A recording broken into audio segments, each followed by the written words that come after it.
Good afternoon, everyone, and welcome to the University of Delaware. I'm Ralph Begleiter, Director of UD's Center for Political Communication. This is a signal moment for the University of Delaware of historic importance to the future students, faculty, and community of the university and to the state of Delaware. It's a homecoming celebration, but not the football kind.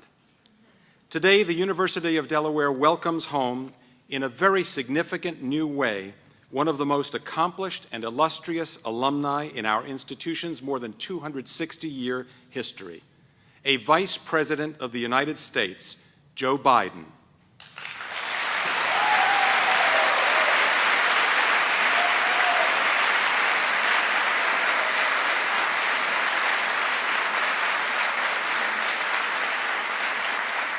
Only a few American universities can claim an alumnus in the top elected offices of the United States, and UD is now in that elite group of schools. It's one of the reasons UD has been called the epicenter of politics. Mr. Biden has, of course, been here before, not least as a student, of course, but today his decision to donate his U.S. Senate papers to the University of Delaware libraries affirms the Vice President's homecoming after more than 4 decades of public service to our nation. Mr. Biden's papers are an historic first step toward what we expect will be a wonderful, continuing, fruitful, and long-lasting relationship between the university and the Vice President, even after he eventually leaves public office. A future centered in what President Harker has previously announced as an institute built around the policy themes to which Joe Biden has devoted his lifetime of public service: constitutional law and equal justice, political participation and responsible citizenship, economic opportunity and prosperity, effective government, and foreign policy and international relations. We are as proud as any university could possibly be that the Vice President honors us, his alma mater, and no one else, with this gift and its promise of inspiring students, faculty, scholars, and many others to explore, understand, and appreciate through his papers the rich and diverse record of his public policy career accomplishments. In a few moments, the Vice President will give the first James R. Soules Lecture on the Constitution and Citizenship. Introducing him will be my colleague, Dr. Joseph Pica, who will explain the significance of the Soules Lecture. But first, the homecoming begins now, with the donation of Vice President Biden's United States Senate papers.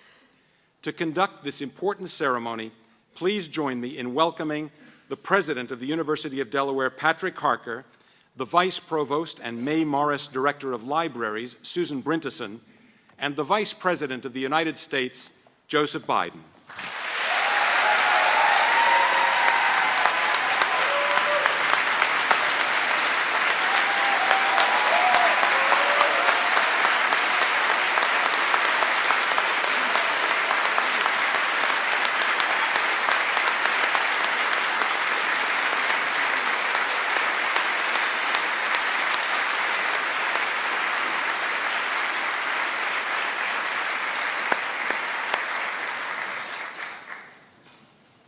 Well, I'm delighted to welcome all of you to the University of Delaware, and I applaud you for securing a seat. Tickets to today's lecture sold out in under 1 hour, and I believe there are still people asking about overflow capacity. Fortunately for them, today's lecture will be broadcast on university TVs. Surely, the Constitution and citizenship is a hot topic on any given day. But I think we can safely ascribe at least some of the unprecedented interest to our very special guest. I'm deeply honored to welcome the Vice President of the United States, Joe Biden.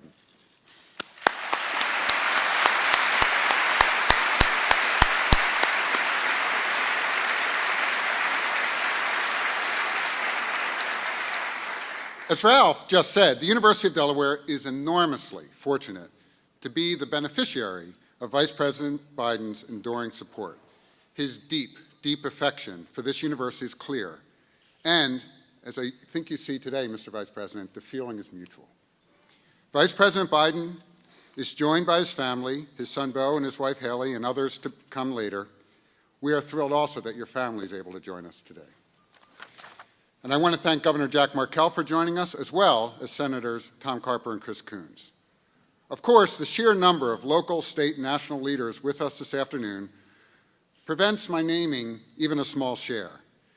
But to paraphrase one of Jim Soule's idols, Jack Kennedy, I think this is the most extraordinary collection of political acumen that has ever been gathered on our campus, with the possible exception of Jim's office.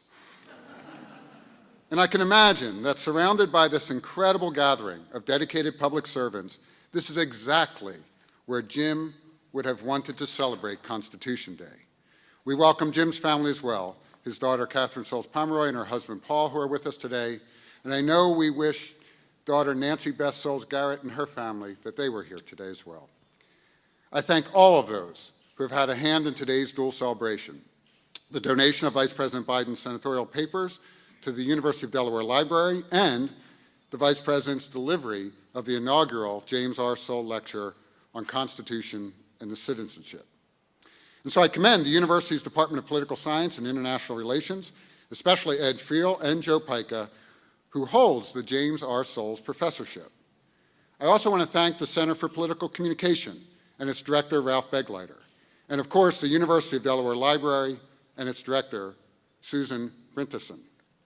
I'm especially grateful to all those who have supported the James R. Soules Citizenship Endowment, which is an incredible testament and honors Jim's lifelong commitment to public service and engenders that same commitment in the university's students today.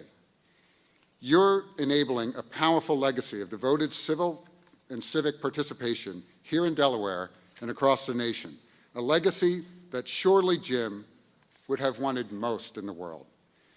Before I turn the podium over to Susan Brinteson, I'd like to thank the Vice President for this extraordinary donation of his Senate papers, a true abundance of materials that will illuminate decades of U.S. policy and diplomacy, and the Vice President's critical role in its development.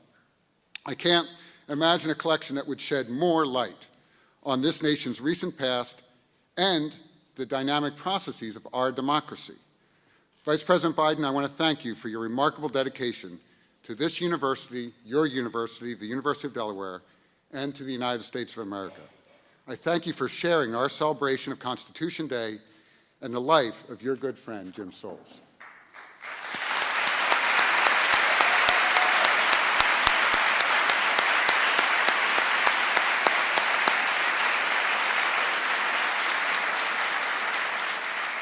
And on behalf of the scholars and students here at the University of Delaware and scholars and students around the world, I want to thank you for your gift of your Senate papers, which will provide those students and those scholars an incredible asset for years to come, generations to come.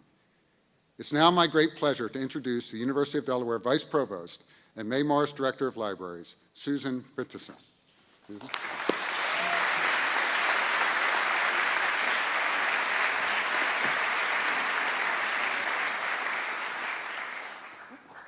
Was supposed to pull it out, remember? I got it.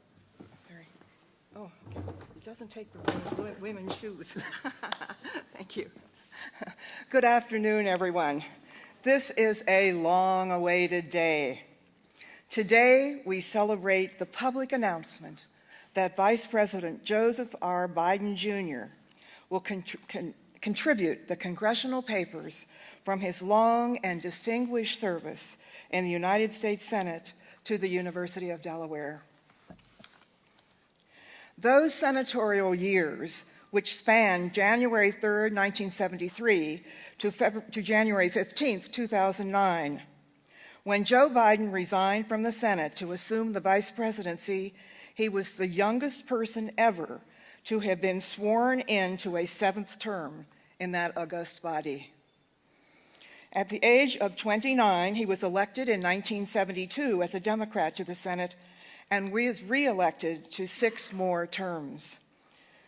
Though he spent most of his adult life representing the people of Delaware in the Senate, it was not until 2001, when Tom Carper was sworn in, that Joe Biden finally became the senior senator from Delaware. And Senator Carper is with us today. When Senator Biden resigned from the Senate to become the 47th Vice President of the United States, he yielded the floor for a final time with an emotional farewell to his Senate colleagues. He spoke with humor and grace and fond recollections of lessons learned, but mostly he spoke with the greatest respect for the Senate as an institution and the senators with whom he had developed deep personal friendships, including across political party lines, friendships that he never could have imagined when he entered the Senate in 1973. The priceless value of the gift of Joe Biden's senatorial papers is that the collection as a whole will shed light on the power of personal bonds and leadership qualities and how these forces work in such a democratically diverse institution. Let there be no mistake that the record of experience to be found in the Biden senatorial papers, that there is a superb record. Of the 1,931 senators who have served in Congress since 1789, since the beginning, only 14 have served longer than Joe Biden. And 12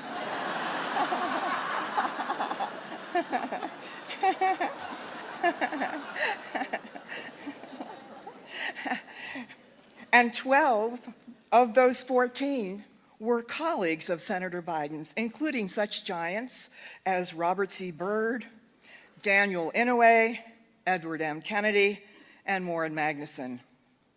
The Biden senatorial papers will document a remarkable personal career, but equally will help scholars understand a great deal of those significant decades in the history of Congress, of the nation, and the world. It is fitting that the Vice President will deliver the James R. Soules Lecture on the Constitution and Leadership, and that this celebration precedes Constitution Day, which is tomorrow.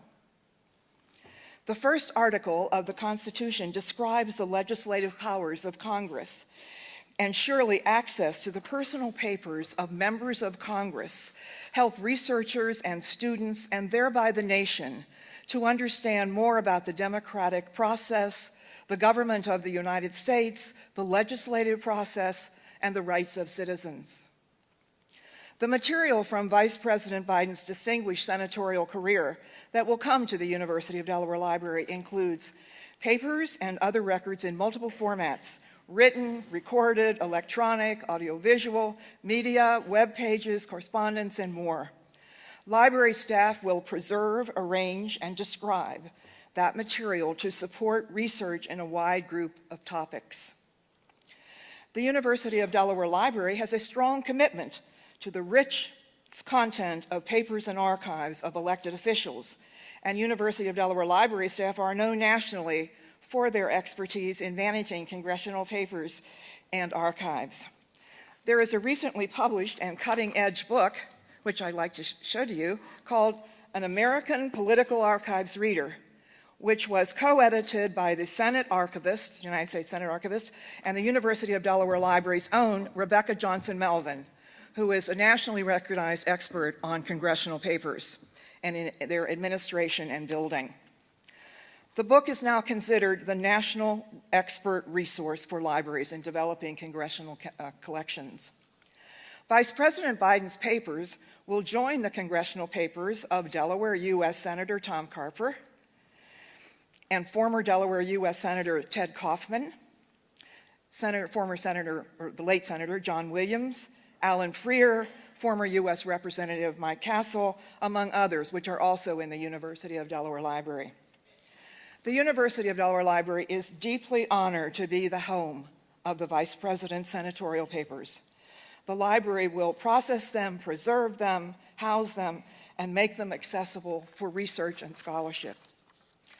Mr. Vice President, Senator, Joe, on behalf of the University of Delaware and the University of Delaware Library, I say thank you.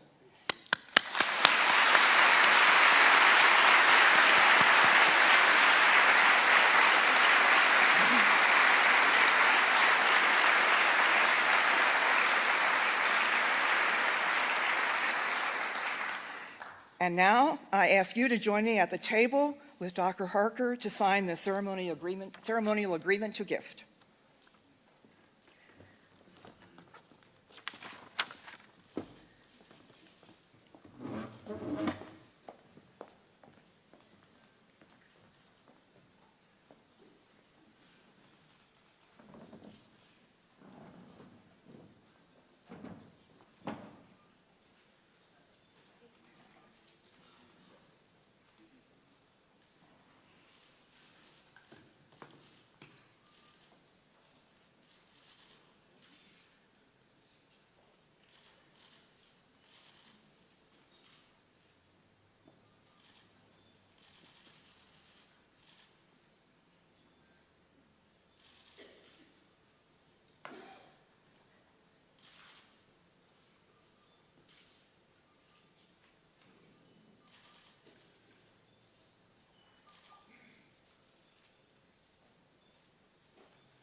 No promissory note attached.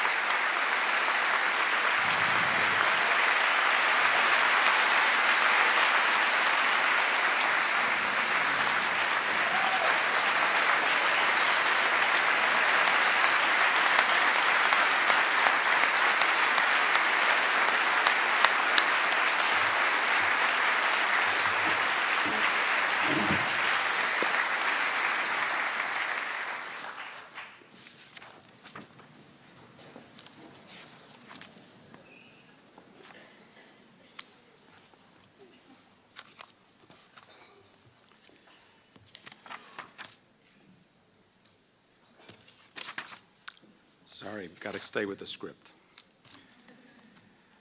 To introduce the inaugural Souls Lecture and the Vice President, we now turn to Professor Joe Pica, one of UD's most well-known and most revered educators and scholars, who has devoted his own career to understanding and helping the rest of us understand national and local politics.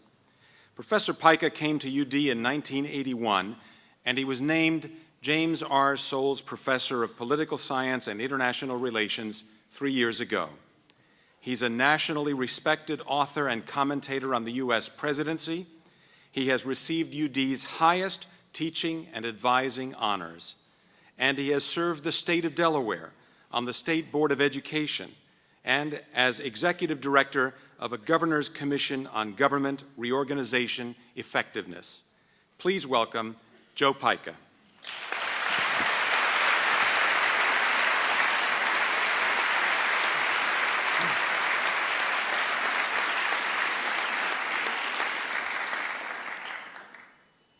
Colleges and universities across the nation strive to create graduates who are lifelong learners. Lifelong learners, it turns out, still need lifelong teachers. And Jim Souls was just that sort of committed teacher. He continued to answer the questions of scores of UD grads well after they had left the campus. Questions about politics, about careers, about life. He was a mentor for scores of UD alums in this fullest sense of the word.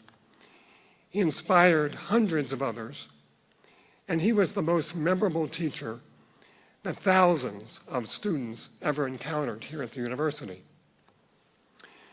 A group of these alums, Jim's friends, family, and colleagues, as well as the state of Delaware, have pooled resources to create an annual lecture in Jim's honor, a lecture devoted to two of Jim's favorite topics, the Constitution and citizenship. This lecture, sponsored by the Department of Political Science and International Relations, will be delivered annually in recognition of Constitution Day, as you've already heard, the observance of which is today, though tomorrow is the official date. Today's speaker is unusually well qualified to discuss both the Constitution and citizenship.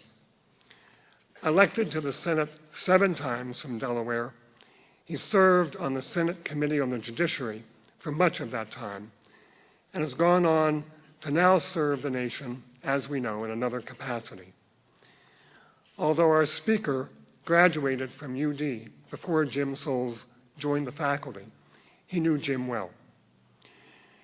Jim would have been enormously proud to know that the inaugural James R. Soules Lecture on the Constitution and Citizenship will be delivered by the Vice President of the United States of America, Joseph R. Biden, Jr.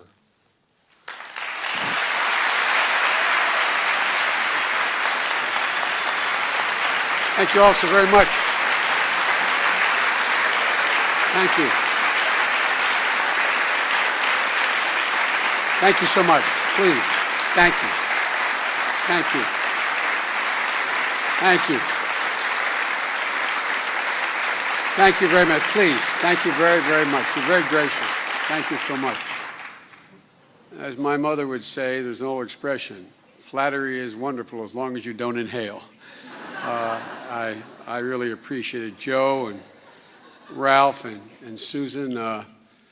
I have to say to Susan, although in my mind there was never a doubt that if anyone ever wanted my papers, that I'd want them to be here. But Susan, what, 15 years ago, Susan? Maybe longer.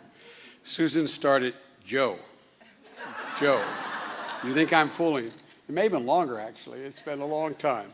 And I want to thank you for asking. And I want to also, I wouldn't be standing here were it not for the fact one of my best friends in the world and my former law partner and my lawyer now and the guy who handled all the paperwork for me, Mel Monzak, were it not for him. And the reason is Mel allowed me, along with my other partner, Dave Walsh, to campaign as a 29-year-old kid and still eat, because I contributed nothing to Biden, Walsh, and Monzak during that period. So, Ann and Mel, thank you very much for allowing me to even have the chance to run.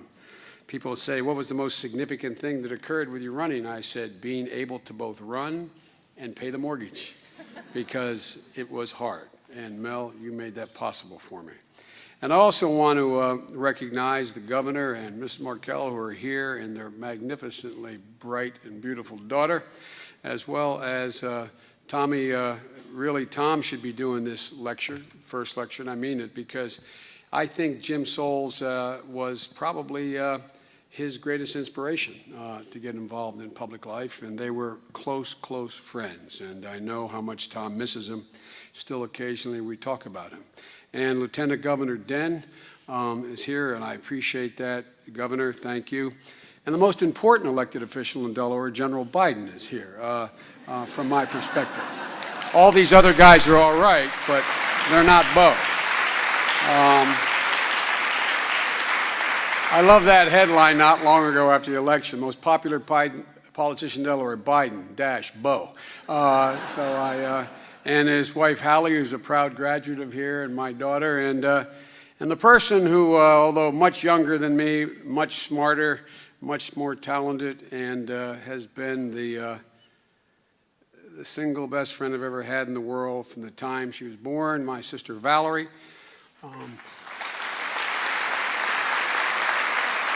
Now, my son Hunter is not here because he's just been named president of the World Food Organization, and he is spending some time, I forget what Secret Service told me, heading to Kenya or wherever shortly. I'm not sure where that is. Well, I know where it is, where he is. I do know where it is. The only reason I know, Jill just got back from there. But also my daughter Ashley, who has her master's in social work and said, Daddy, I really want to be there, but I have 2 clients that need help. So obviously, Governor, you've taught her well. And Jill is on her way, and she will be able to be here with President Harker and Ms. Harker are nice enough to have me over to their home, and she will be up in time for that. She teaches 15 credits at a community college. I'm so proud of her while she does her duties as a second lady. And I just want to say it is genuinely an honor to be back on campus. You know, this campus played an incredible role in shaping my life, and that's not hyperbole. It's literally true. During my years on campus, some of the most transformative events of my generation took place. It was here when I was your age, these students I'm looking at. It was here that I listened to JFK warn us of an impending showdown with Russia as we all gathered listening to about the Cuban Missile Crisis in the scrounge, as we called it then. 1 year and 1 month later, standing in the steps of Hullion Hall on a beautiful, beautiful day. It was warm. We still had people riding around with convertibles and the tops down as I learned of his death. It was with my friends in the lounge at Harder Hall that I remember debating the drumbeat of an impending war in Vietnam. When I came back to the university in 1972 as a 29-year-old candidate for the United States Senate, I was embraced and supported by my university. At that time, when I made a speech here, I said, our failure has not been the failure of people to meet the challenges that have been placed before them, but rather the failure of our great political parties to place those challenges honestly and courageously before the people. I was unaware then that my career as a United States Senator would play out against the most extraordinary period of change in American history.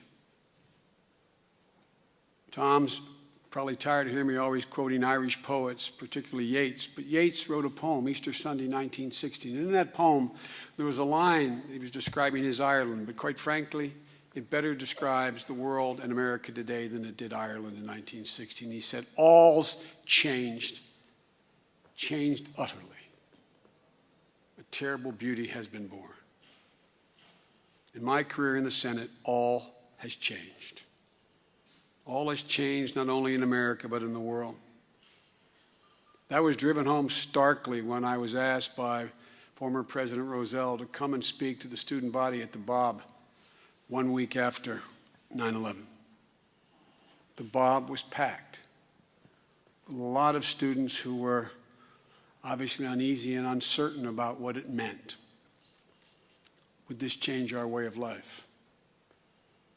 I said then what I believe now, that the events of 9/11 will not and cannot change our life. For you students will record this as the beginning of the end of the way of life for international terrorist organizations, not for us. It's such an honor to return here at another time of great challenge and change and to deliver the inaugural Souls Lecture. Jim was a great friend, and he was a mentor. He called on his students to engage in activity and political debate and government service, and he supported me as a sitting senator in more ways than he ever knew during my career, as did Ada Lee. You cannot mention Jim without mentioning Ada Lee. If you look at the invitations for today's events, they indicate that I am making a gift of my Senate papers to the university. I give him my word as a Biden, that's not how I look at it. The real gift is that the University of Delaware gave me. Today, I'm here to thank the university and thank my professors for the fact that I have papers to give in the first place. Were it not for them, I would not have ever been put in this position. Professors like Paul Dolan, who died in an ice skating accident. Dr. Bennett went on to be head of the political science department. Professor Belinsky, who taught me more about international, so good to see you, Professor. Thank you for being here.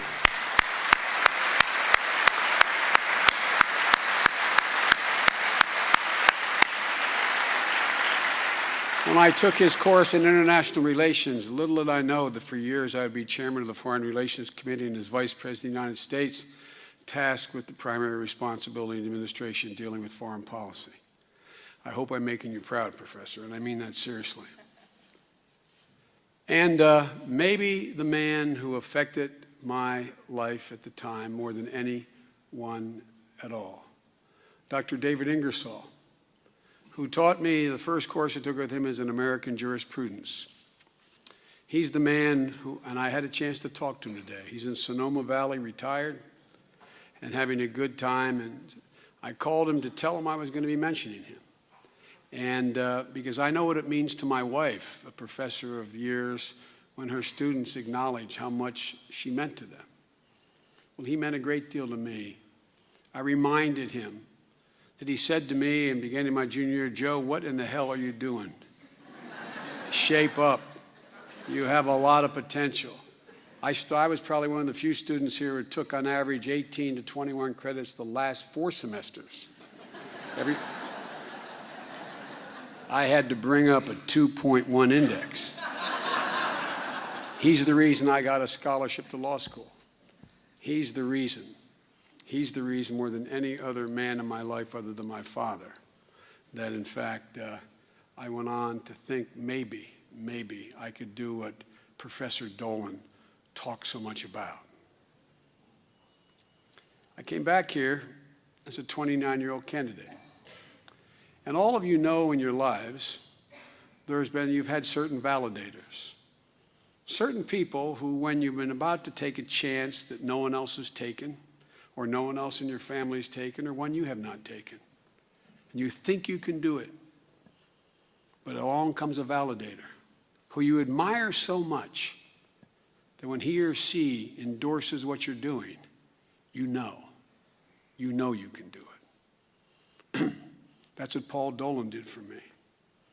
When Paul Dolan endorsed me, Tommy, in 1972, it was the most significant event that occurred to me personally, and Vance knew Paul. Most significant thing that occurred, because I figured if this man, so steeped in American political history, so reverential of the institutions, if this man said, "Joe, I'm putting my name alongside yours as a 29-year-old kid running for the United States Senate," that's when I really believed I could do this. In each way, Dr. Belinsky, each of you instilled in me the belief that being engaged in public life was honorable, a noble undertaking, and that we each had something to contribute to the public debate. I remember it was Dr. Ingersoll who quoted Plato, and he said that the penalty good people pay, Plato said men, the penalty good men pay for not being engaged in public life is being governed by men worse than themselves. Paul Dolan believed that to his core, and I never called him Paul, Professor Dolan. This university has been a part of my life, and so it's only fitting that the work of my life be back here at the university. And I am genuinely, truly honored that they would have the work of my life. In many ways, that work has been guided by the document we celebrate today.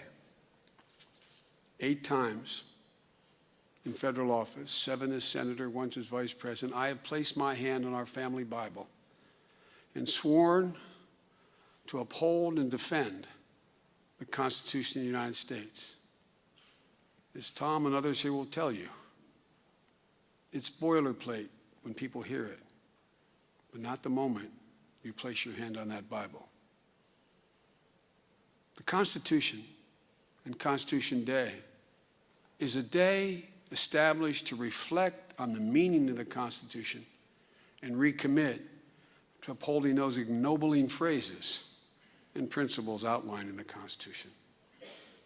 And as all you know, from the very beginning, those phrases were debated hotly.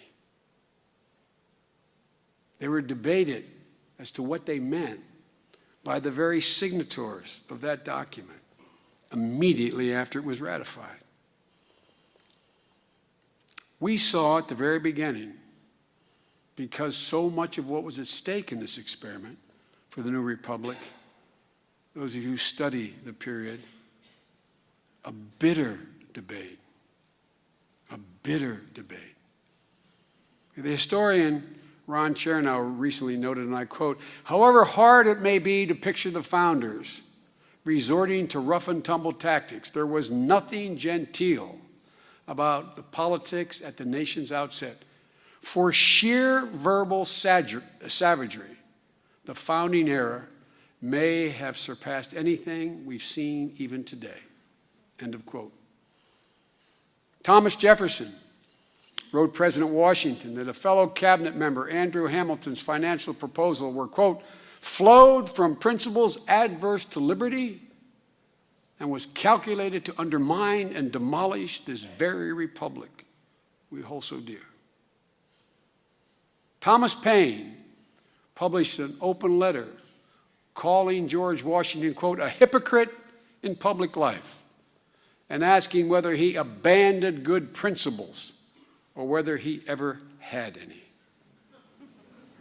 I could go on and on and on. But the point I'd like to make is that the true accomplishment of our founders was not that they spoke with one voice, but rather that out of many voices they forged a compact that has steered our nation safely through more than 2 centuries of incredible challenges and change, making us the oldest democracy in the world. That is the genius of the document. My law professors, some of rolling over in their grave and others lived to watch it, were amazed that I wrote a book on and taught constitutional law for over 20 years. And what I taught for those 20 years, and I practiced as chairman of the Judiciary Committee and the chairman of the Foreign Relations Committee for all those years, was the doctrine of separation of powers. It's the essence. It's the essence of what the Constitution is about. That and the doctrine of federalism. According to James Madison's account, Governor Morris of New York, at the opening of the Constitutional Convention, stated that he came to the convention as a representative of the whole human race. Somewhat, how can I say it, self-congratulatory, you would say at the time. I can imagine, Ralph Bedliger, what your former colleagues would write about a senator or a congressman who showed up and said anything remotely like that today. But the truth of it was, he was right. The whole human race, he said, would be affected by the proceedings of this convention. Morris further recognized that, quote, "the country must be united. If persuasion does not unite it, the sword will. The stronger party will then make traitors of the weaker, and the gallows and the halter will finish the work of the sword." But the founders also knew something else. They knew that the questions that they wrestled with then would not be settled by the words of the Constitution, but could be settled by the institutions to which the Constitution gave rise and power. The intense dialogue and even disagreement about the meaning of the Constitution has tended to focus on the very questions at the center of our national and political life today. Questions about the proper role of the federal government, about the rights that belong to the people, free from any government intrusion, about the rights, if there is one in many people's minds, of privacy. Basic questions. When I would teach law students, I would suggest to them that most of them arrived at the decision to go to law school because they were looking for certitude. That's what sends most people to law school. Thinking that there is, like a Napoleonic code, there are clear answers to specific questions. Put in the facts in the right hole, in the right cubbyhole, and you'll get the right answer. But I would immediately point out to them that certainty, you don't look to become a philosopher for certitude, but as a law student, You tend to think you can find it there. But as they soon found out with my not having to tell them, and I learned this most vividly from my professors.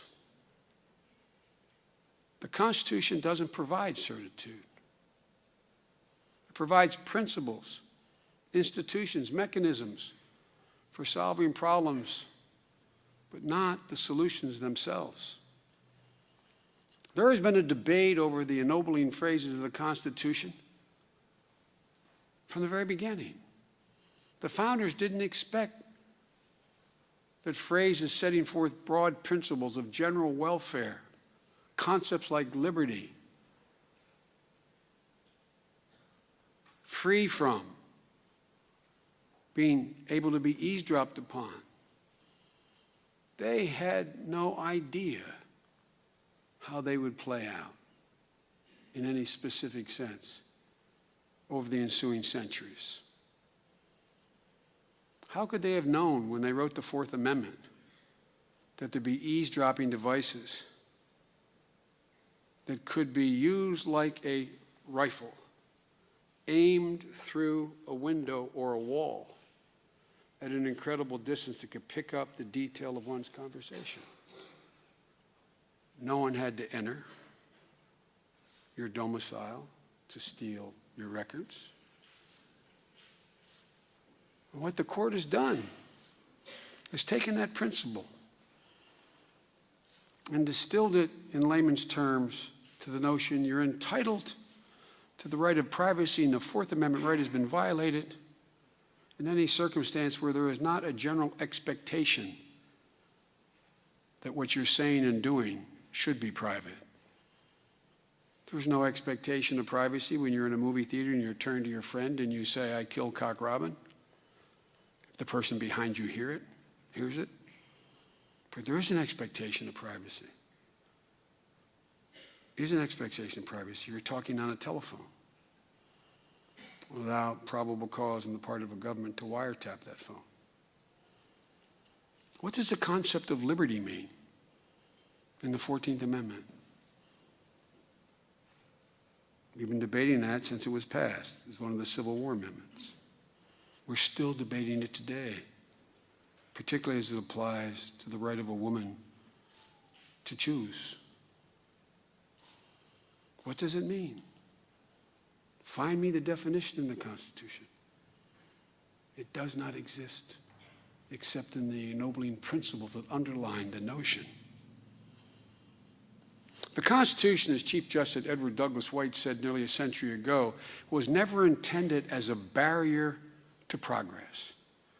That's what Dr. Ingersoll taught me. It was never intended as a barrier to progress. Rather, he said, it was a broad highway through which through which alone true progress may be enjoyed. What he taught then was right in my view, and I think it's right today. It has been this document that has enabled us, this so diverse, broad land of ours, the most heterogeneous democracy in the history of the world, to do so many incredible things. For had you taken a cabined view of the Constitution from the outset, would we have been able to settle this vast continent from the Atlantic to the Pacific, mobilize millions of men and women to unite the nation and end slavery, fulfilling the promise of the Constitution? We ascended like the mythical phoenix from the ashes of a Great Depression, returned back despotism and preserved a free Europe in 2 world wars. We won the Cold War. We became the beacon of opportunity and innovation for the world. How could that have been done by 50 individual states without these uniting, overarching principles? No small achievement, these. All national in scope.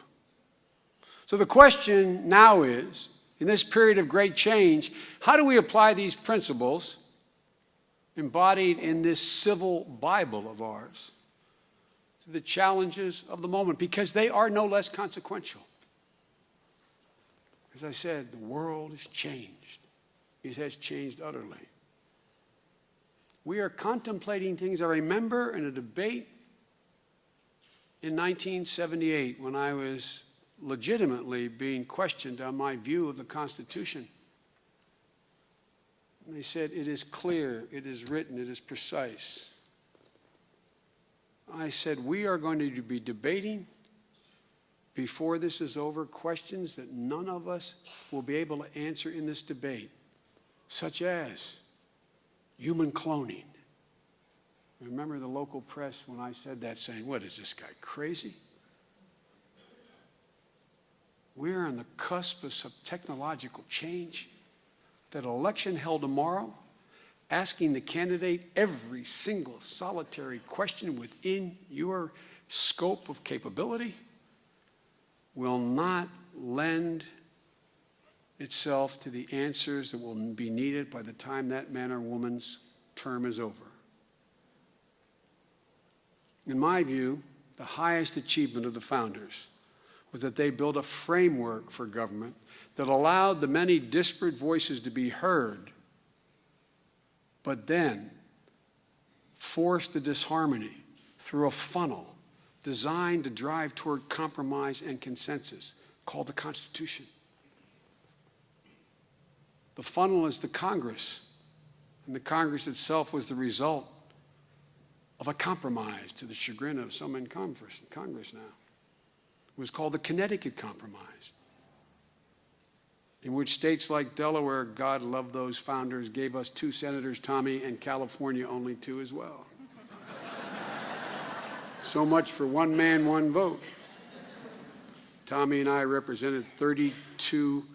California senator represents 32 people to every one we represent. It was called the Connecticut Compromise. States would be represented in proportion to their, not represented in proportion to their populations, except in the House. In the Senate, it would be equal representation based on numbers. The body in which I so proudly serve, the United States Senate, is at its core a counter-majoritarian institution, as is the Constitution. That is in where the harmony and disharmony lies in the Constitution. It is a counter-majoritarian document. It does not say, if the majority want to do A, B, or C, then the majority will rule. It says there are certain things, because we understand human nature. We are keen observers of human nature. There are certain things that are not justified under any circumstance, as they were a product of a history where majorities were tyrannies and where minorities were equally as tyrannical. It was designed to promote, the Senate was designed to promote the cooling of the passions and the resolution of disagreements. Jefferson wasn't here when the Constitution was written. He came back from France. And you all know, but sometimes we have to remind ourselves, we were a nation for 13 years before the Constitution was even written. Everybody showed up in Philly with an agreement that they would not change the Articles of Confederation. They met in the middle of July on the second floor where the heat rises, so the public could not overhear their debates. Remember that, Joe, when you're commenting on American politics. And what did they produce? Think of the wisdom and the judgment that was assembled in that room for that period. I will not quote, which I was going to, French philosophers and English Enlightenment period figures about the breadth and depth and knowledge, the educational achievement of these men who sat in that room. But it was all about knowing human nature. Madison called the Senate a necessary fence, continuing his quote, against fickleness and passion that tended to influence the attitudes of the general public and members of the House of Representatives. Just how high and impenetrable that fence was designed to be has also been debated and abused and tested from the very outset. In 1790, Treasury Secretary Alexander Hamilton proposed that Congress charter a national bank, a debate which began to set the contours of the real power of the federal government relative to the states, and a debate which resurfaced in every generation in some form or another. Hamilton, the Federalist, was the one arguing that it would put our young nation on the path of fiscal stability and prosperity in the wake of all the debt that had been written off during the Revolutionary War. Immediately, the idea generated heated debate in Congress and within the president's own cabinet. Secretary of State Thomas Jefferson said that by chartering the bank, the federal government will, quote, take possession of a boundless field of power, no longer susceptible to any definition. In response, Hamilton complained that certain descriptions of men are getting out of men for getting out of debt, yet are against all taxes for raising money to pay for that debt. Does that sound familiar? Does that debate sound familiar to you, as they say down home, and to y'all? The passionate philosophic debate that ensued led opponents to accuse each other of trying to literally destroy the country. Remember, I'm talking about 1790, not 2011. President Washington was subjected to vicious attacks because he sided with Hamilton. But here's why I think he was probably the greatest president we ever had, not because of his skills as a great general. He had more wisdom than the vast majority of our presidents. And here's what he said. He said, while some partisan conflict was inevitable, it must not rise to the level where men who oppose the government in all measure are determined by clogging its wheels indirectly to change the nature of it, and in the process subvert the Constitution. Does that sound familiar today? Literally, not figuratively. But leaders learn, and leaders grow, and that's what I cherish so much in the Senate. Despite being opposed to the National Bank in 1790, President James Madison, 2 decades later, asked the Congress to recharter the bank because he knew it was the only means to combat inflation, a problem caused by debts incurred in the War of 1812, a national war with the national responsibilities. The contours of this debate were reset by the Civil War. It laid down a marker that had not existed before. It was the beginning of the fundamental change in the relationship and the debate about the role of federalism. And then came along the incorporation doctrine that followed it, making clear that the Bill of Rights was going to be enforced by the federal government in the states, superior and supreme to state law. The next major, in my view, building block, what constitutes the edifice that we have built today to keep this heterogeneous population together and united. And still as late as 1961, when I entered the university as a student here, that promise remained unfulfilled. African Americans were being denied what we now see as basic fundamental human rights enshrined in our Constitution, but doubted then. In Delaware, we still engaged in segregation, Mrs. Murphy's Law, and many others, meaning that if you could deny a black a room if you had 4 or fewer rooms to rent, that's what animated my desire to get involved in public life, the civil rights movement. The height of this debate on civil rights, a man, one of my heroes, and I mean it literally, I don't use that word very often, I've applied it only to 4 people in my life.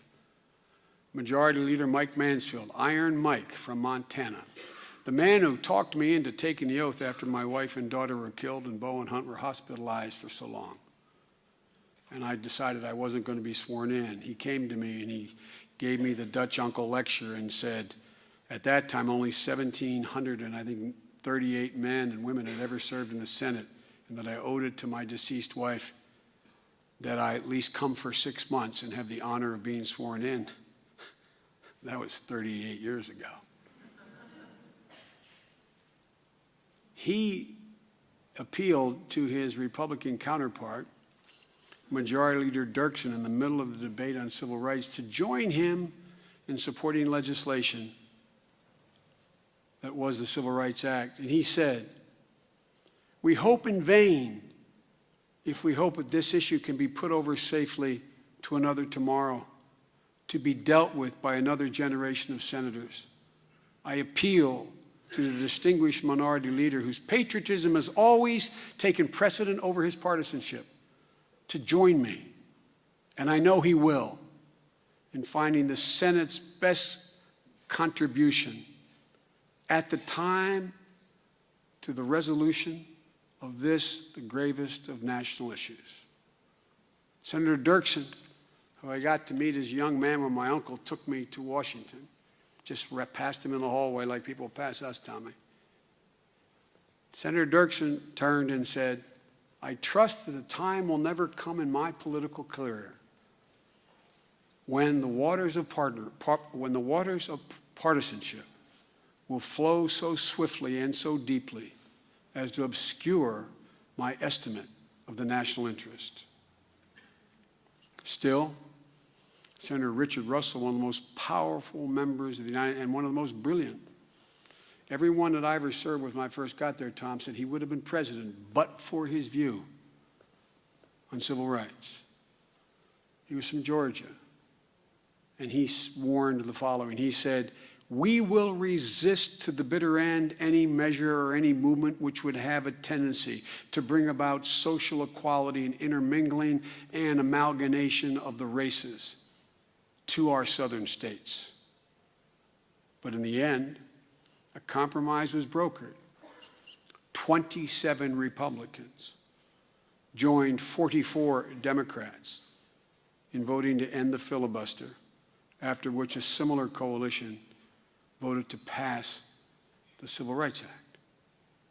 Once again, out of partisan fury, a resolution was reached, a resolution that strengthened the fundamental principles of equality and liberty for all that's set forth in our founding documents. The fight for civil rights was a catalyzing issue that motivated many of my generation to get involved in public life. In all candor, I wanted to be a senator, in part because I opposed everything, I thought I opposed everything that Richard Russell, John Stennis, James O. Eastland, Harry F. Byrd, Strom Thurmond, Herman Talmadge, all men with whom I served except for Richard Russell. But at the outset, when I first arrived there, I spent my time thinking about and being most angered by their motives. And one day, as a young senator, my first year, I was asked how smart I was. As I said, Senator Mansfield was the guy who took my pulse. I did not want to be in the Senate, as some of you old as me remember at the time. I did not handle the accident well. And I would report to Senator Mansfield at 3 o'clock every Tuesday afternoon. And he'd give me an assignment. I thought all freshmen got assignments. I really did. So I sat down, I'd sit in front of his desk, and he smoked a pipe. He always had it between his lips, whether it was lighted or not. He sat behind the desk, and I had walked in through the Senate floor to try to get a sense of when the last vote was going to be, because I started commuting then, and all I wanted to do was get the hell home to the boys and do my job and get out of there. And as I walked through, Jesse Helms of North Carolina, elected with me the same day, same time, was railing against the Americans with Disabilities Act. And I thought, how could he talk about it that way? and he was beating up Bob Dole, who was the author of the act. So I walked through, and the majority leader's office was on the other side of the chamber when you get off the elevator. And I walked in and sat down, and Senator Mansfield was really just taking my pulse, as I said, looked at me and said, "Joe, what's the matter? You seem upset." And I said, "Mr. Leader, I can't believe this guy Helms from North Carolina. He has no social redeeming value." He said, and I was angry. And he looked at me, let me calm down. I've always been known for being calm. My passion has often gotten me in trouble.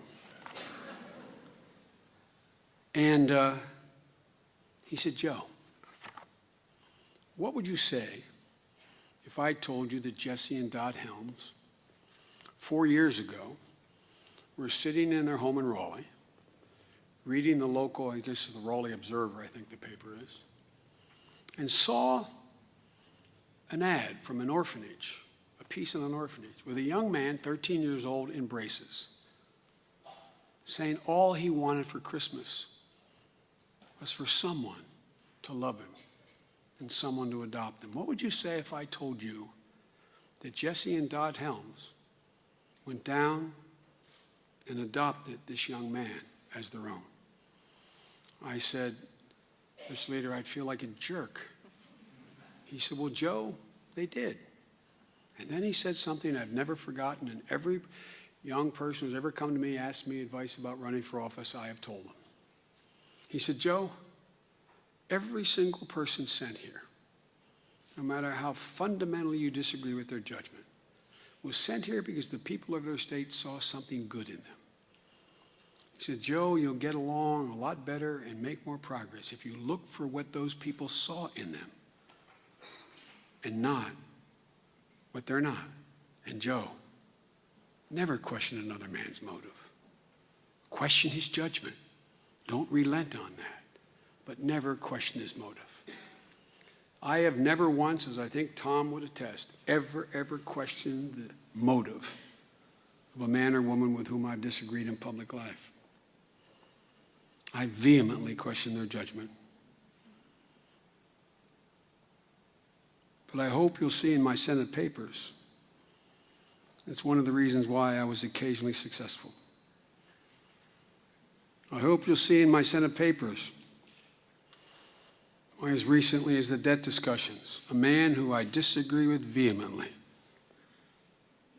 Senator Mitch McConnell of Kentucky, says he trusts me and will deal with me. That Eric Cantor, an extremely conservative member of the Senate, of the House, and a Tea Party advocate from Richmond, says I'll keep my word to Joe Biden. I'm not unique in this. I'm just giving you an example. It matters. I learned something else, that the Senate is a great homogenizing institution, that if a man or woman who serves there long enough has a modicum of an open mind, they will have the ability to begin to shed their regional biases and look at the national interest. I saw that in Senator Strom Thurmond, a man who I sat next to for over 30 years. A man who walked out of the Democratic National Convention in 1948 as a Dixiecrat, and other than Senator Russell, was the staunchest segregationist of his generation. A man who stood for everything I opposed. I worked with him and I watched. I watched a man who, after opposing the Civil Rights Act of 1957, joined me in reauthorizing the Voting Rights Act of 1982. A man who said the most awful things about African Americans when he began, but who probably had the largest percentage of African American staff members of any senator, including Teddy Kennedy, when he left office. A man who actually became my friend, like John Stennis became my friend. Because I treated them and they treated me with respect, even though we questioned each other's judgment, but also because they listened. They listened to the heartbeat of the nation, not just their state. And what came as a shock As Ralph will remember, the national political observers and many in his home state and mine, was on his deathbed at age 100 in the hospital. Strom Thurmond, literally not figuratively, asked Nancy, his wife, and his doctor whether they go to the nurse's station and call Joe and ask him a favor. And she called me, Nancy. And I said, how's the chairman, Nancy? And her response was, in the classic Southern way, he's on God's time now, Joe. She said, but he asked the doctor and I to come out and convey a request from him. I said, Nancy, anything you want. She said, Strom wants to know whether you'll be his primary eulogist. Will you eulogize him at his funeral in Columbia, South Carolina? The church held 6,000 or 7,000. There were allegedly 100,000 in the street and hundreds of thousands of people listening in his home state. And I eulogized him honestly, straightforwardly, about the journey of his life and the reflection of how he represented a state that has moved so fundamentally over 3 completely different phases of his life. The only guy who immediately understood that was Jim Soules. He understood it. He understood when Jesse Helms wrote his book that he asked me to write the foreword to his book. But Jesse Helms had changed. Jesse Helms said the most awful things about Africans in particular, in Africa and African Americans. Talked about not recently getting out of trees. Before he died, said, if I had my life to do over again, I wouldn't be in the Senate. I'd be a missionary trying to deal with AIDS in Africa. So let me close where I began, with the Constitution and with Jim Soules. Governors, senators, judges, state legislators all passed through Jim's classroom and his office and sought his counsel. Jim influenced an entire generation of public servants, more than the publication of scholarly treatises and treatises. That's Jim's legacy, a living legacy, in Tom and so many others. For Jim knew, and I learned, that in a nation as diverse and homogeneous as ours, focusing on personality, motive, and attack is debilitating. Debilitating for the nation. Focusing on significant disagreements in judgment can ultimately be edifying. I believe it is our Constitution to enable us to be strong enough to go through those wrenching debates on judgment. The more frightened people are by the circumstances, the more complex and consequential the issues we face are, the more heated, more personal the debates become. And the Constitution set up a mechanism to avoid that vitriol. Not avoid it, to channel it. And I would suggest that this generation of students, all of you in this hall, I would suggest that your generation is a generation where your government has not, in all of American history, faced a more complex, more consequential, and more opportunistic moment for your nation. No generation has had the opportunity to shape their future as yours must do. And I am absolutely confident that if we trust the process, let the system function as it was designed, and focus on our factual disagreements rather than our personalities, that this generation, like every generation before us, will get through this temporary period of political paralysis. It is not the first period of political paralysis. The experience, and I say this not out of naivete. I've served with 8 presidents, 2 of them incredibly closely. the experience of watching men change in the Senate, the experience of watching reason prevail over reaction, gives me faith. We've overcome the anti-immigration vitriol of the know-nothings and the cloistered voices of isolationism and the chilling effects of McCarthyism. In each instance, it lasted for a period, but not a generation. In each period, the document found its way. John Stennis, the conservative from Mississippi, the man who I never believed was a segregationist, but believed he was reflecting his city, his state, for which I gave him no slack. John Stennis was the man in the midst of the McCarthy debacle who challenged McCarthy, echoing the sentiments of Cohen, say, "Have you no shame, Senator?" John Stennis, Mississippi.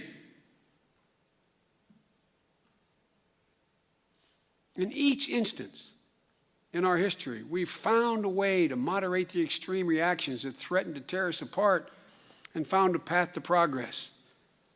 Unfortunately, there are not a lot of Bill Roths around. Men of deep, abiding principle and different principles than ours, who was a quintessential gentleman, who was honorable. Whatever he said he would do, he did. And he trusted the process.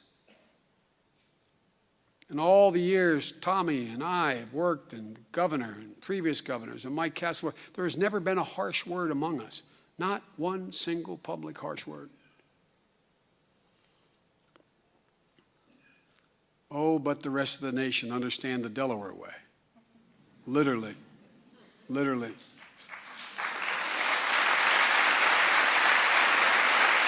So, folks, this is the ultimate lesson of our history, and the lesson that I took from 36 years as United States Senator. And that is that our Constitution does not teach intransigence or stonewalling or refusing to accommodate the views of other Americans. The greatness of our Constitution is the promise that every single voice can be heard, because our government processes are designed to blend those voices together, perhaps not always in harmony, but ultimately in unity. In giving my collection of papers and other materials from my service in the United States Senate to the university today, I hope two things. One, they will not regale in the fact I do not know how to spell. I never thought it a worthy undertaking. And two, that I hope years from now, gentlemen, that scholars like you, and I mean this literally, I hope they'll walk away from looking at my papers not having a higher or lower estimation of me, but believing that as I do, that despite all its imperfections, it is still the most deliberative, significant body of governance ever created by the hand of man. I hope they'll take away from my papers a deeper understanding of how true and honest compromise can advance the great national goals, and how it is through resolving our differences that we shape the society we live in, and we shape it for the better. Of one thing I'm certain, Jim Soules was a believer, as I am, that politics is not a dirty word. At the end of the day, politics is the only way a community can govern itself and realize its goals without the sword. So I stand before you today, one day from the 224th anniversary of the completion of the work of the Constitutional Convention, ready and willing to defend politics, to urge more of you to get into politics. A man who's proud my three children are deeply involved in public life. Because politics is what those 50 gentlemen who met 224 years ago participated in and vindicated politics. And it's what, in the end, has made and will continue to make us secure and strong. I thank the university again for the great honor. And may God bless you all, and most of all, may God protect our troops. Thank you.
Thank you, Mr. Vice President, for your remarks, for your historic gift today, and for your devotion to your alma mater, the University of Delaware.